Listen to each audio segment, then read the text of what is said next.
지금 광복절인데요. 난 살다 이런 거지 발사기 같은 광복절 처음 봅니다. 어제 방송에 제가 욕설을 엄청 자제했는데 오늘은 자제 안 하려고 그래요. 아니 이런 거 보고도 욕설을 안 하면 화병 나요. 아니 화병의 문제가 내 문제가 아니라 욕설 안 하면 그게 매국노지. 욕설이라는 건 그럴 때 쓰라고 있는 거야. 갑질할 때 쓰는 게 욕설이 아니고. 하나씩 보겠습니다. 어쨌건 첫 번째는요.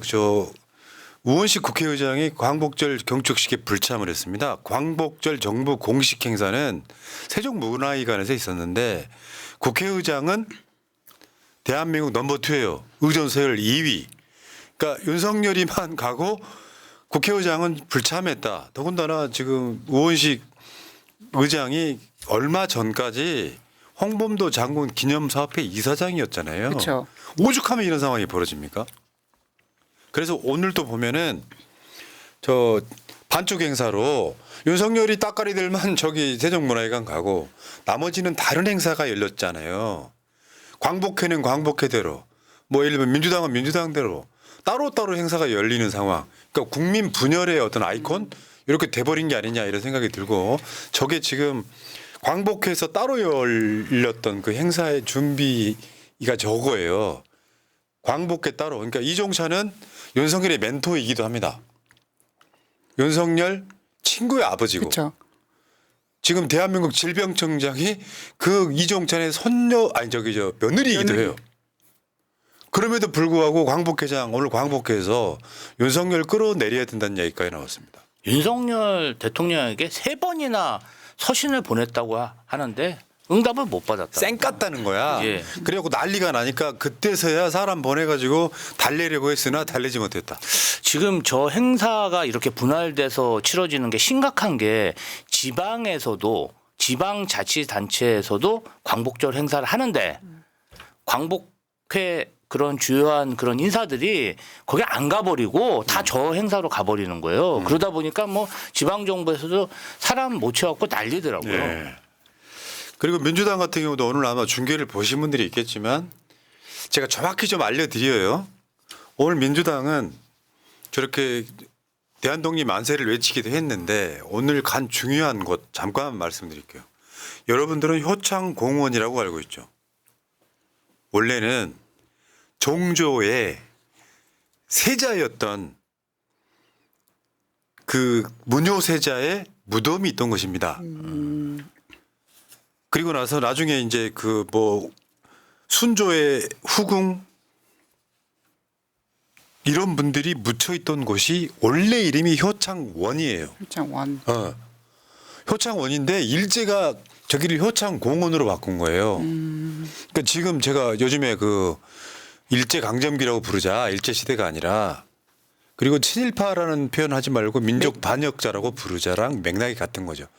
일본군이 그 효창원에 거기에 이제 주둔을 했던 그곳이 나중에 얘들이 주둔하면 일제 강점기 때 효창공원으로 바꾸는 거예요. 창경원. 알고는 계셔야 돼. 창경공을 네. 창경원으로 했던 거와 비슷한 맥락. 박정희 때는 거기다가 운동장을 만들어요. 효창운동장. 효창운동장을 만들고 심지어 박정희 때요. 효창운동장에 골프장 만들려고 그랬어요. 그런 짓 했던 곳인데 나중에 이제 거기에 우리 독립운동회 하셨던 분들 윤봉길, 이봉창, 백정기 선생, 그다음에 김구 선생, 이동영, 조성환, 차이석 선생 이런 분들이 묻히면서 2002년에 백범 기념관까지 생긴 그 자리입니다. 사실은 좀 더 정확히 말하면 저분들이 국립묘지에 현충원에 들어가야죠. 사실은. 근데 안 가는 거예요. 왜? 박정희가 위에 있는데요. 알고는 계시라고 말씀드렸고요. 거기를 지금 오늘 민주당이 갔던 것이고 오늘 광복절 행사하기 전에 윤석열이가 그 현충원에 유경수 묘소를 참배를. 이거 보고 진짜 이건 돌대가리가 미친놈이구나. 저게 광복절과 연관성이 있긴 하지. 유경수 여사가 광복절에 돌아가셨잖아요. 제1교포였던 문세광의 저격이 되어가지고. 그러니까 이걸 떠올리는 거예요. 보수 세력들이 봤을 때 유경수 여사가 광복절에 돌아가셨다는 걸 떠올리려고 근데 이 광복절이 유경수랑 관련 있는 날은 아니잖아요. 아니죠. 이거 누가 표현하는데 해괴한 행동을 했다고. 이런 논란이 있으면 김구 선생 묘소에 가서 참배해야 되는 거 아닙니까? 아니 유경수 묘소를 참배하는 저런 미친 자가 대한민국 대통령이에요. 유경수 여사는 광복절에 총 맞아서 돌아가셨을 수 있지만 유경수 여사가 독립운동한 사람은 아니잖아요. 갈 거면 박정희 묘까지 같이 가지 그랬냐? 그러니까 윤석열에게는 광복절과 3.1절이 굉장히 불편한 날일 거라고 생각을 합니다. 그래서 제가 2022년에 윤석열이 뭐라고 짓거렸나 봤더니 그때 위대한 국민 되찾은 자유 새로운 도약이라는 슬로건을 달고요. 과거에는 주권 국가를 세우는 것이 시대적 과업이었는데 앞으로 시대적 사명은 보편적 가치를 공유한 국가들이 연대야라는 얘기를 했습니다. 그 다음에 2023년 8월 15일 날은 이화여대 대강당에서 위대한 국민 자유를 위한 여정이라는 슬로건을 갖고 일본을 위해 파트너라는 개소리를 했어요. 그러니까 지금 생각해 보면 올해 완전히 대한민국을 반으로 쪼개놓고 있지 않습니까? 그러니까 왜 윤석열이가 이 지경까지 됐나? 올해 갑자기 뭔가 정말 너무 그 구구 유튜버를 많이 봐서 그런가 했더니 뭔가 2020년부터 이렇게 작업을 해 나가기 위한 서막을 쭉 깔아놓은 게 쉽지 않은가? 빌드업은 거. 그러니까 뭐. 위대한 국민 되찾은 자유 새로운 도약이라는 이 슬로건은 우리 국민을 위한 게 아니라 그 매국노라고 불리는 그 친일파들이 뭔가 다시 나라를 지배하기 위해서 빌드업을 한 게 아닌가 이런 생각이 들더라고요. 근데 오늘 윤석열이가 광복절 행사에 이렇게 말을 했어요. 한반도 전체의 통일국가 만들어져야 완전한 광복이다. 내 말이 쓸데없는 소리 하는 거예요. 광복이 되면서 사실은 한국이 찢어졌잖아요. 남과 북으로. 근데 골 때린 얘기 하나 해드릴까요? 자세히 보시면 광복절에 일본 이야기를 안 하는 새끼. 일본한테 뭐라고 하고 싶지 않은 거예요. 그러니까 광복절에 가짜뉴스 얘기가 나와요. 가짜뉴스 기반 허위선동 사이비 논리다. 자유사회 교란하는 무서운 흉기다. 앞길 맞는 반자유 세력은 반통일 세력이다. 아니 그러니까 광복절의 의미를 가장 중요하게 생각하는 통일국가를 만들려면 북한과 일단 관계라도 좋아야 될 거 아니에요.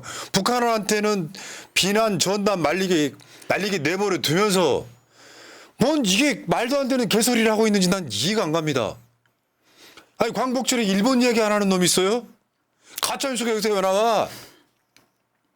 저는 저 속보 윤석열이 저렇게 얘기했다는 게 윤석열이 얘기한 게 아니라 혹시 김건희의 메시지가 아닐까라는 생각이 듭니다. 왜냐하면 자기가 남북 문제에 개입한다고 지난번에 영상이 있지 않았습니까? 김건희 작품이 아닌가라는 생각도 듭니다. 아, 진보의 오야붕이라서 이제 넘어갔지. 보수의 오야분 됐지. 이재명 대표의 메시지 한번 보겠습니다.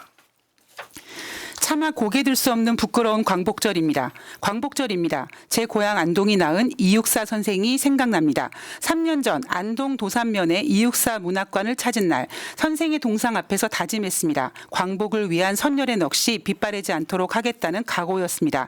우리 운명을 우리 손으로 결정하자는 존엄한 광복의 정신이 지금의 대한민국을 만들었습니다. 흔들리지 않는 나라를 만들겠다는 국민의 강한 의지, 어렵게 회복한 주권을 모든 국민이 함께 누려야 한다는 열망이 있었기에 경제 강국이자 국방 강국, 민주주의 모범 국가로 거듭날 수 있었습니다. 그러나 윤석열 정권은 역사의 전진을 역행하고 있습니다. 우리 국민의 민생에는 거부권을 남발하면서 일본의 역사 세탁에는 앞장서 퍼주기만 합니다. 과거를 바로 세워 미래로 나아가자는 상식적 외침을 무시한 채 역사를 퇴행시킨다면 결코 국민과 역사의 심판을 피할 수 없을 것입니다.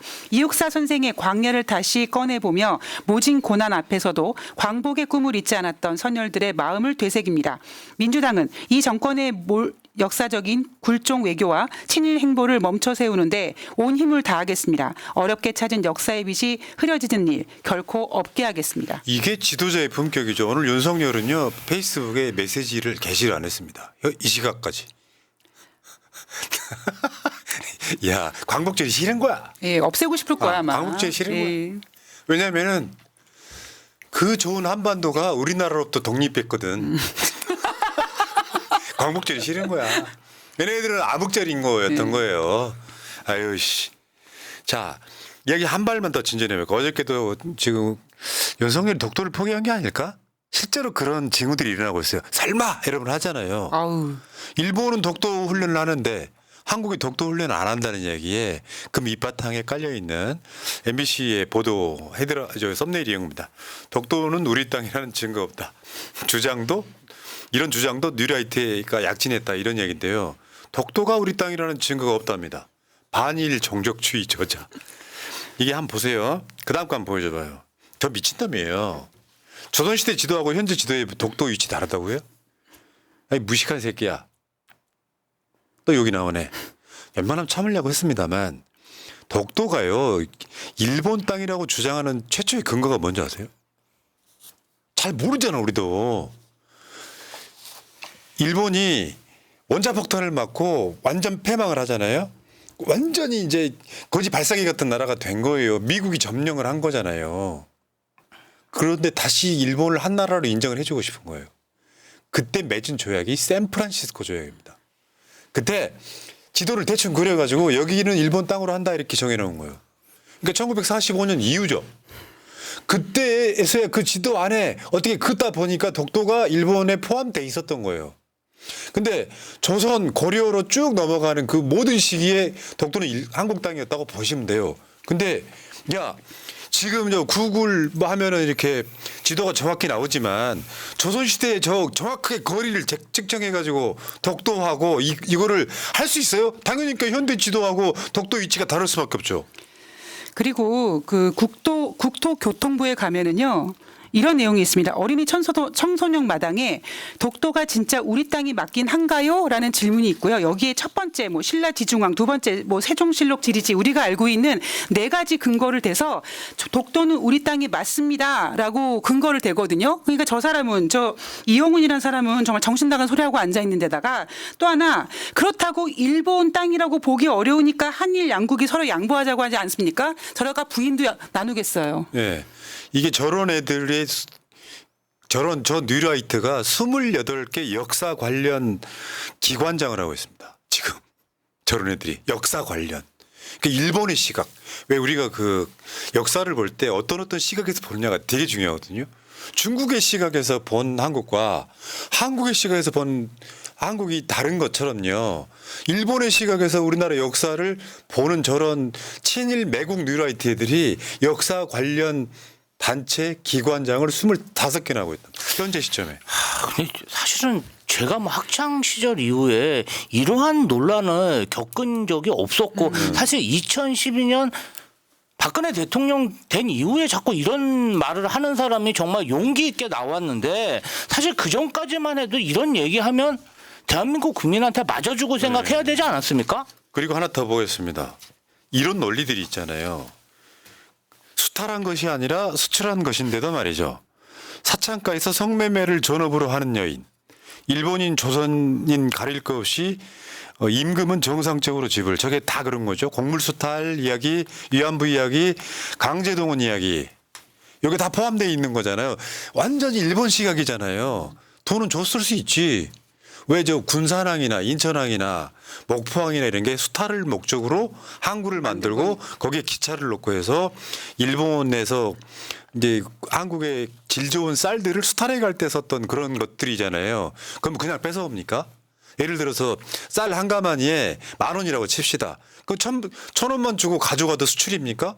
이게 수탈인 거고요. 수탈하려고 철도 놔주고 항구 만들고 한 거를 식민지 근대화론이라고 말하는 게 지금 한국의 친일 뉴라이트들이에요. 야야야 일본이 한국 발전시켜줬잖아. 그런 논리고 위안부는 자발적으로 가서 돈 벌러 갔다. 이게 지금 한국 사람들이 놀리고 그래서 위안부 소녀 평화의 소녀상 앞에 저런 친일 매국의 그 짐승만도 못한 애들이 수요 집회를 방해하고 있잖아요. 그리고 강제동원 가가지고 아까 말씀드린 것처럼 월급 10,000원 줘야 될 거를 10원만 주고 그거를 갈취했다면 하루에 한 끼만 주고 삐쩍 마른 상태 강제 노동에 그러니까 강제 동원에 동원됐던 노동자분들이 그 상을 보면 삐쩍 마른 이유가 있어요. 갈비뼈가 보이잖아. 그렇죠. 제대로 안 모여가지고. 그러니까 이것들을 이런 식으로 일본 시각에서 보는 애들이 지금 쟤네들이 숨어서 지하에서 야 일본은 좋은 나라라고 하면 누가 뭐라 그래요? 그건 사상의 자유지. 이런 애들이 공직을 맡는다는 게 더 큰 문제인 거죠. 그러니까 아까 김지원님께서 말씀하셨던 것처럼 우리 작년 같은 경우에는 그 왜 박민식 국가보훈부 장관이었던 그 사람도 백선엽 회고록서 독립군 토벌 인정했지만 자기는 안 했다라고 하지 않았습니까? 그때 우리가 굉장히 국민들이 어떻게 저런 얘기를 할 수 있지, 어떻게 저런 사람이 장관을 할 수 있지 그랬는데 왜 이렇게 특히 올해 들어서 정말 한 줌밖에 안 되는 그 정말 친일 매국노들이 이렇게 물밑으로 수면 위로 올라오는지 모르겠어요. 뭘 원하는지. 자 그리고 그 반일 정족주의가 최악질 책 중에 하나거든요. 근데 반일 정족주의가 공저가 있어 공저. 이걸로 재미를 좀 봤어요. 그러니까 테러리스트 김구란 책도 냅니다. 나 미치겠네 진짜. 돌겠다.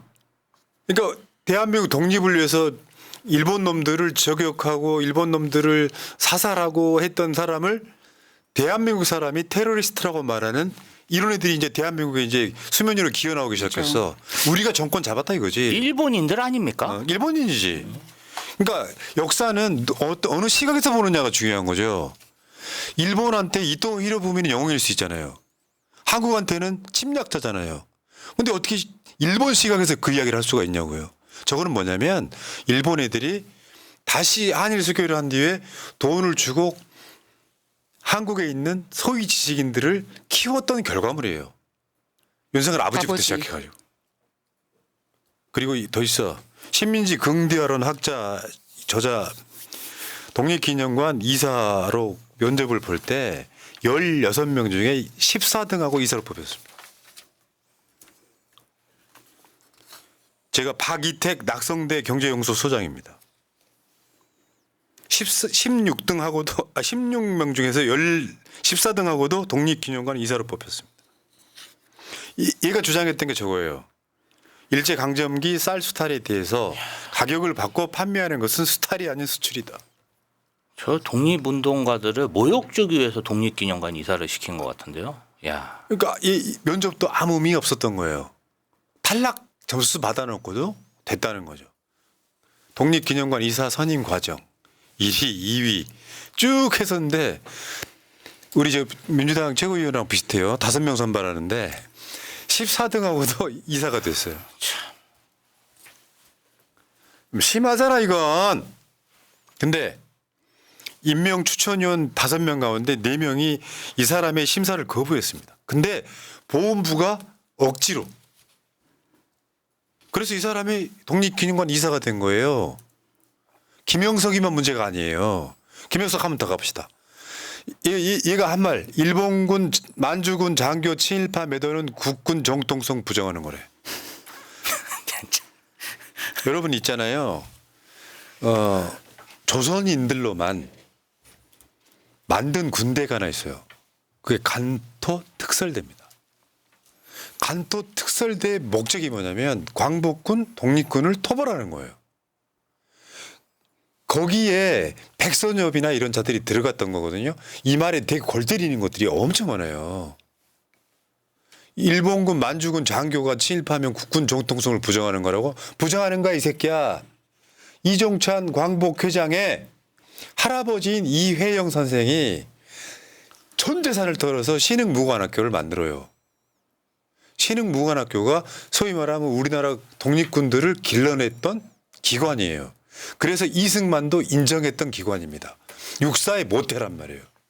그러면 대한민국 국군 정통성은 일본군 육사 나온 애들한테 있어요? 아니죠. 미치게 아니면 어떻게 그러면서 안익태 그 저 만주 군과 지휘가 친일파면 송기정은 반역전에 이 개소리하고 있습니다.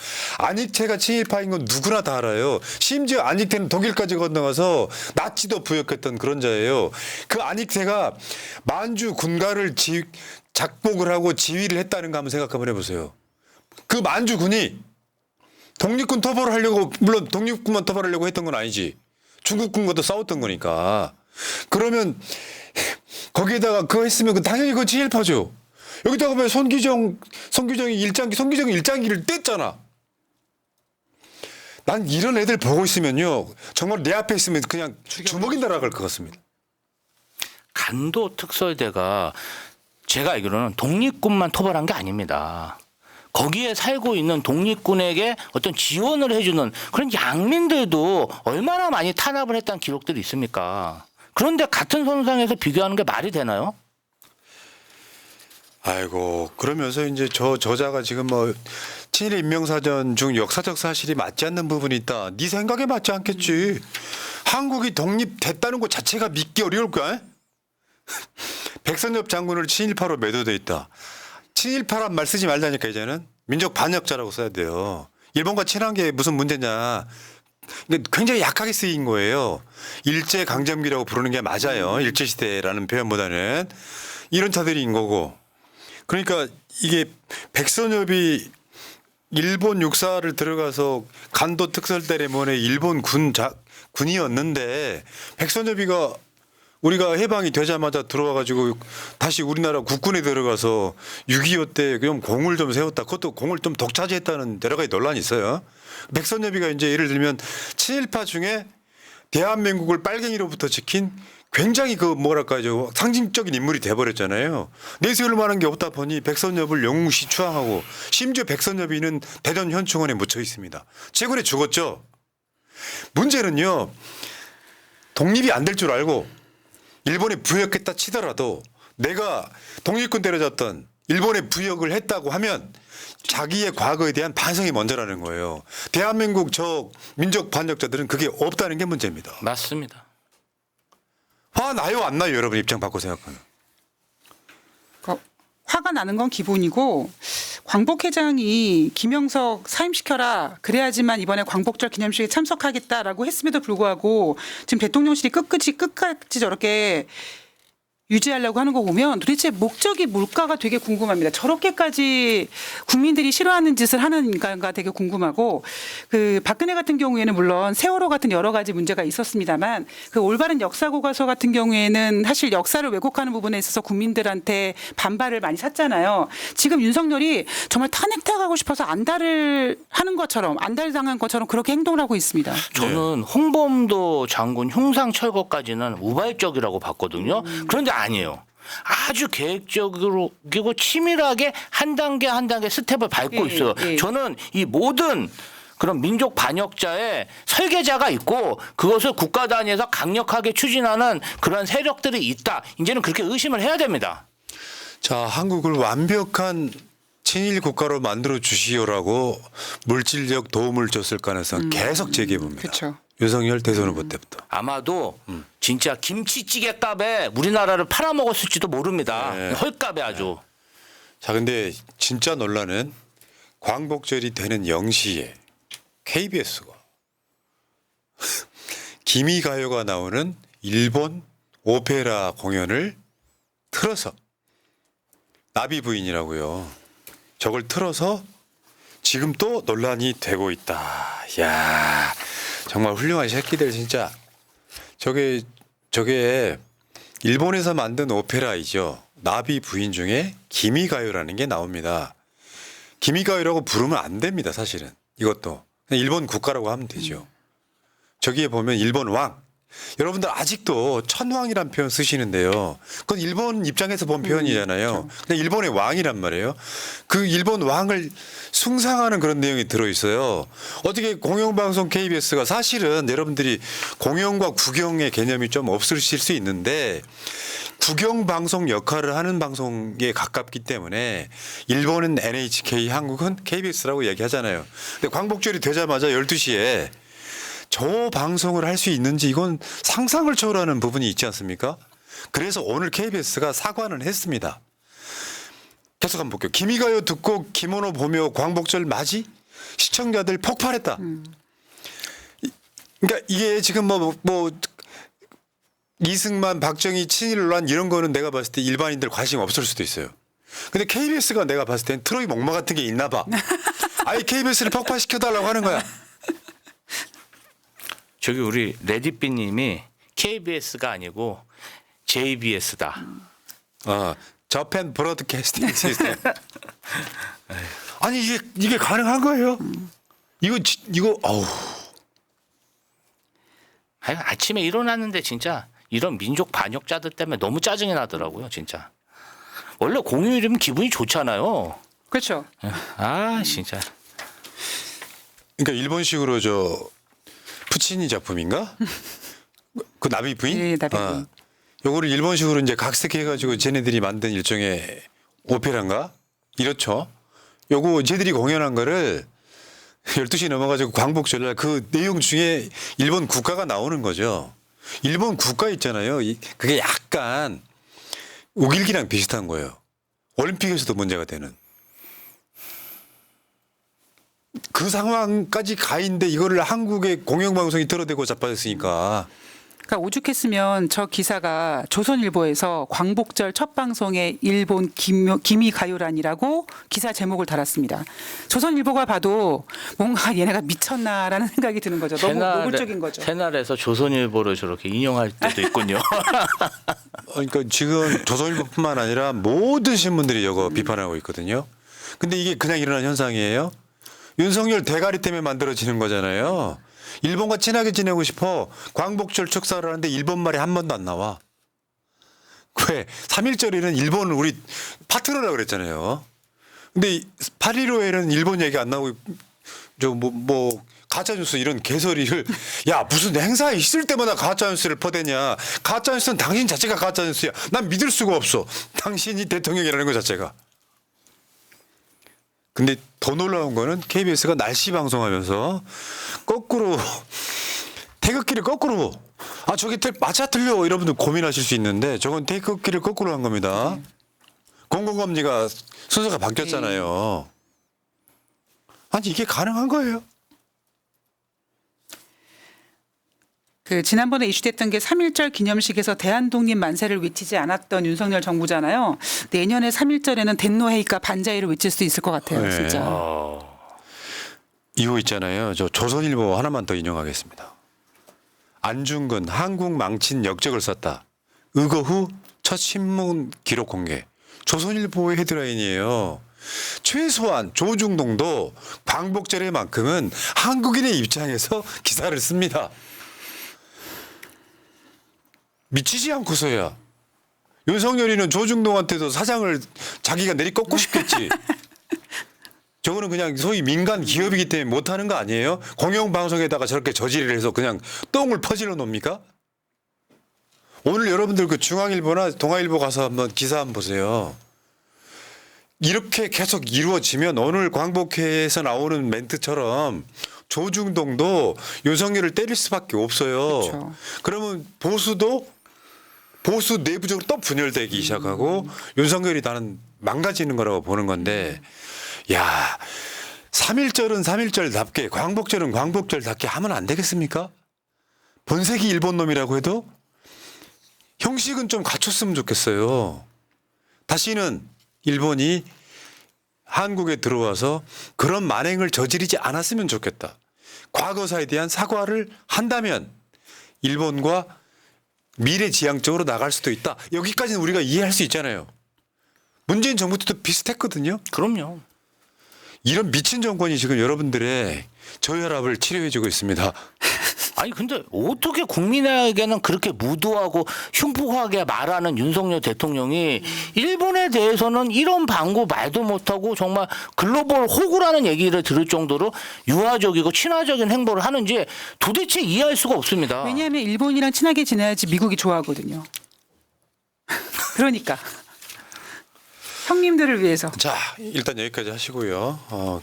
더 이야기하고 싶은데 자, 아까부터 이제 스포츠 보내주셨던 분들 뭐 화면에는 없지만 저는 보여요. 자, 인포레이터 싱글라리스님, 김병주 의원님 친일 정권의 계엄령 음모 분석해 주세요. 알머리 왕의 누님, 푸나햇님, 김희과이가 울려 퍼진 광복절에 휴일임에도 불구하고 KBS 수신료 안내 문자를 난생 처음 받아봤습니다.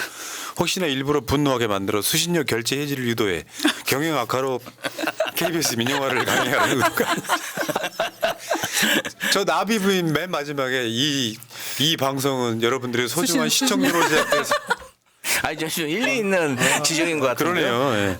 최홍식님 감사하고 이선호님 대한독립 만세 만세 만세. 이 더위는 감히 범접할 수 없는 뜨거운 해불이 되어 이번 주 토요일 서울시청역 7번 출구 전국 집중 촛불에 모입시다.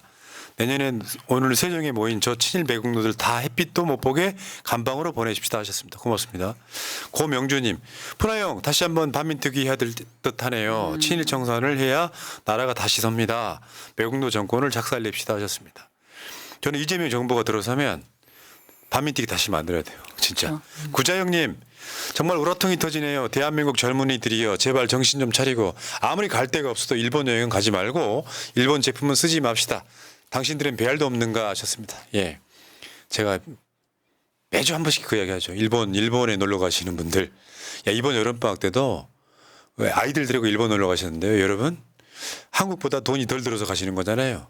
뭐 대단한 여러분들이요. 뭐 대한민국의 상류층이신 게 아니라 최소한 일본 동부 쪽 도쿄까지도 여자 아이들 데리고 가면 여러분들 굉장히 안 좋은 결과가 있을 거예요. 자, 명품 감자님 감사드립니다. 여기까지.